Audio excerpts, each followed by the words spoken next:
الحمدللہ رب العالمین والصلاة والسلام علی خاتم النبیین اما بعد فاعوذ باللہ من الشیطان الرجیم بسم اللہ الرحمن الرحیم۔ السلام علیکم ورحمۃ اللہ وبرکاتہ۔ میں ہوں آپ کا میزبان زین الدین اور آپ دیکھ رہے ہیں روحانی علاج۔ یہ جو سیریز آپ ملاحظہ کر رہے ہیں یہ شان اولیاء پر مشتمل ہے اور آج آپ اس کے 22ویں ایپیسوڈ کا ملاحظہ کر رہے ہیں۔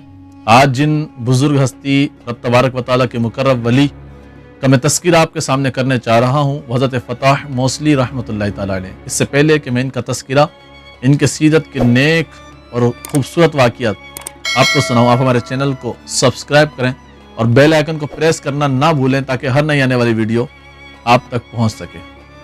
آپ وہ عظیم الشان بزرگ ہیں کہ جن کو مخلوق سے نفرت تھی۔ مخلوق سے نفرت سے یہ مراد ہے کہ وہ مخلوق کو خاطر تواضع میں نہیں لاتے تھے اور جن کو رب تبارک و تعالیٰ سے بے حد محبت تھی۔ آپ کا شمار مشائخین کرام میں ہوتا ہے اور آپ رب تبارک و تعالیٰ کے ذکر کو انتہائی کثرت سے کیا کرتے تھے۔ منقول ہے کہ کسی شخص نے کہا کہ فتح موصلی رحمۃ اللہ تعالیٰ علیہ جاہل ہیں۔ اس پر ایک بزرگ رحمۃ اللہ تعالیٰ علیہ نے فرمایا کہ جو شخص دنیا کو خیرآباد کہہ کر آخرت کی جو ہے وہ تلاش میں لگ جائے، کہنے لگے کہ اس سے بڑا عالم کون ہو سکتا ہے۔ ایک مرتبہ رات گئے حضرت سری سکتی رحمۃ اللہ تعالیٰ علیہ آپ سے ملاقات کے لیے تشریف لے جانے لگے، تو رات کو شہر میں سپاہی گھوم رہے تھے چوروں کو پکڑنے کے لیے، تو حضرت سری سکتی رحمۃ اللہ تعالیٰ علیہ کو بھی چور سمجھ کر لے گئے اور اس کے بعد جو ہے وہ ان کو لے کر جو ہے وہ حوالات میں بند کر دیا۔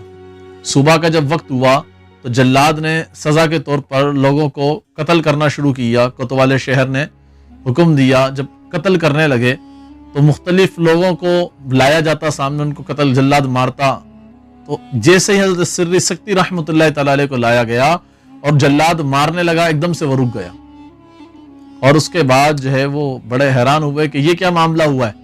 تو جب نظر کی تو اس سے پوچھا کہ بھائی اس شخص کو کیوں چھوڑ دیا گیا۔ جلاد نے کوتوال شہر سے پوچھا کہ اس کو کیوں چھوڑا، تو انہوں نے کہا کہ اس بزرگ کی وجہ سے۔ جب حضرت سری سکتی رحمۃ اللہ تعالیٰ علیہ نے ان بزرگ کی طرف نظر کی تو حضرت فتح موصلی رحمۃ اللہ تعالیٰ علیہ تھے۔ پھر آپ حضرت فتح موصلی رحمۃ اللہ تعالیٰ علیہ کے ساتھ ان کے گھر تشریف لے گئے۔ آپ کے حوالے سے بہت سارے جو ہے وہ واقعات ملتے ہیں۔ آپ انتہا درجے کے خوف خدا والے بزرگ تھے۔ کہتے ہیں کہ ایک شخص جو ہے وہ آپ کے پاس آیا اور آپ سے ملاقات کے حوالے سے وہ آپ کے پاس پہنچا اور اس نے کہا کہ میں نے یہ سن رکھا ہے کہ جو بھی مسافر ہوتا ہے، مسافر کا جو ہے وہ حق ہوتا ہے مقیم لوگوں پر، تو چونکہ میں مسافر ہوں لہٰذا میں اپنا حق جو ہے وہ آپ سے مانگنے کے لیے آیا ہوں۔ آپ نے پوچھا کہ بتاؤ تمہارا کیا حق ہے۔ اس نے کہا میرا حق یہ ہے کہ کل فلاں جگہ پر میرا انتقال ہو جائے گا، آپ وہاں پر آ جائیے گا میرے جنازے کو دفن کرنے کے لیے۔ دوسرے دن اس شخص کے بتائی ہوئی جگہ پر جب آپ پہنچے تو اس شخص کی موت واقع ہو چکی تھی۔ آپ نے انہیں غسل دیا، اس جوان کو غسل دینے کے بعد بوسیدہ کپڑوں میں جو ہے وہ اس کو دفن کر دیا۔ تو کہتے ہیں کہ جب حضرت فتح موصلی رحمۃ اللہ تعالیٰ علیہ نے اسے قبرستان میں دفن کیا اور دفن کرنے کے بعد جب واپس ہونے لگے تو قبر میں سے آواز آئی کہ اے فتح موصلی، اگر مجھے قرب خداوندی حاصل ہو گیا تو میں آپ کو اس کا صلہ دوں گا۔ پھر کہا دنیا میں زندگی یوں بسر کرو کہ حیات ابدی حاصل ہو جائے۔ ایک مرتبہ حضرت فتح موصلی رحمۃ اللہ تعالیٰ علیہ گریہ وزاری کرتے کرتے آپ کی آنکھوں سے اشک کے بجائے یعنی آنسوؤں کے بجائے خون جاری ہو گیا، اور جب لوگوں نے پوچھا کہ آپ اس قدر کیوں روتے رہتے ہیں تو فرمایا کہ خوف معصیت کی وجہ سے، یعنی خوف گناہ کی وجہ سے۔ کسی نے بطور نذرانہ آپ کو 50 درہم آپ کی خدمت میں پیش کیے۔ جب 50 درہم آپ کی خدمت میں پیش کیے تو ساتھ میں اس شخص نے، دینے والے نے ایک حدیث بھی جو ہے وہ پڑھی۔ اس نے کہا کہ جس کو بغیر طلب کے کچھ حاصل ہو اور وہ قبول نہ کرے تو اس کو نعمت خداوندی کا منکر کہا جائے گا۔ یہ سن کر آپ نے اس میں سے صرف 1 درہم اٹھا لیا، ان 50 درہموں کو نہ لیا۔ آپ فرمایا کرتے تھے کہ میں نے 30 سال ابدالین سے نیاز حاصل کیا اور سب نے ہی یہ نصیحت کی کہ مخلوق سے کنارہ کشی کرو اور کم کھاؤ، اور جس طرح مریض پر بلا وجہ کھانا پانی بند کرنے سے موت واقع ہو جاتی ہے، اس طرح علم و حکمت اور مشائخین کی نصیحت کے بغیر دل مردہ ہو جاتا ہے۔ اور فرمایا کہ میں نے ایک پادری سے پوچھا کہ خدا کا راستہ کون ہے؟ اس نے جواب دیا جس طرف تلاش کرو وہی ہے۔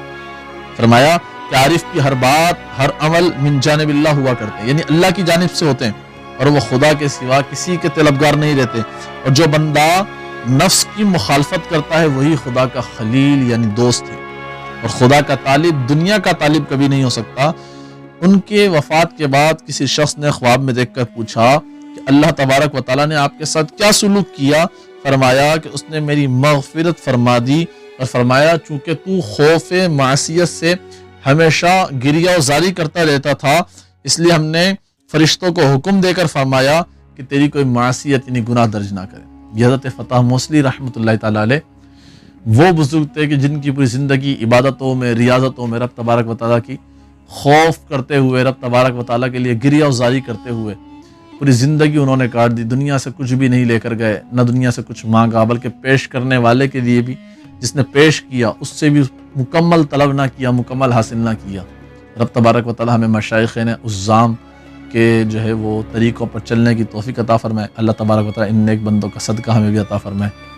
یہ آج ہم نے آپ کے سامنے ایک اور بزرگ کا تذکرہ پیش کیا، انشاءاللہ اگلی دفعہ اللہ تبارک و تعالیٰ کے کسی مقرب ولی کا ذکر خیر لیے آپ کے سامنے پھر حاضر ہوں گے۔ تب تک کے لیے اجازت دیں۔ السلام علیکم ورحمۃ اللہ وبرکاتہ۔